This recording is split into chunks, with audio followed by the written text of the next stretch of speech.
In this video, I'm going to show you how to paint a 5-petal flower. When we were younger, we all used to draw flowers like this.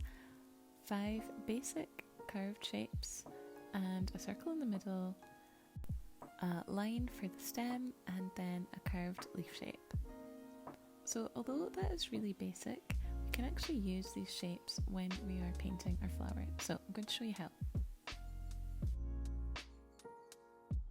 I'm going to use a full brush for the petals. I really like using this brush because it has a nice curved shape at the top, which is perfect for creating our petal shapes.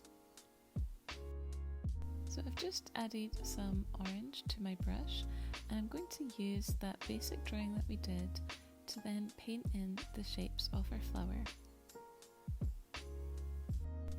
I'm now going in with a smaller round brush. I'm going to add some yellow to it, and this time I'm going in to the center of my flower and painting some really thin lines, and I'm going around in a circle shape, making sure that all the lines lead into my petals.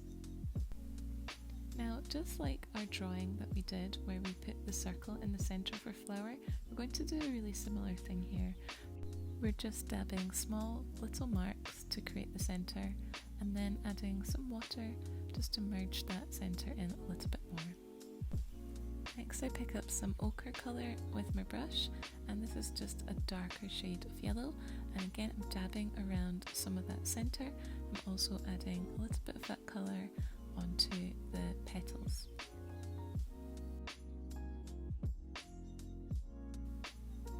Then to add a bit of colour to my centre, I'm adding a nice splotch of green right in the centre there. Then using a slightly wet brush, I'm just using the water to blend and merge some of these elements together. To add a bit more depth, I am adding small marks with my brush along the base of my petals with some more red pigment.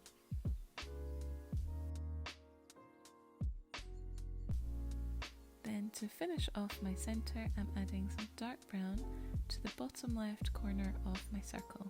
I'm also dabbing some small parts with this dark brown, and there we have our finished 5-petal flower.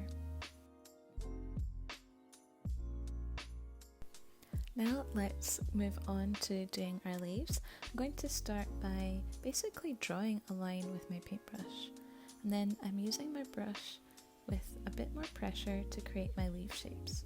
Try not to overthink this, just use a couple of strokes to create your leaves. So there we have it guys, our 5-petal flower, and we basically used our simple drawing to help guide us on where to place our petals and also our leaves. So hopefully you give this tutorial a try.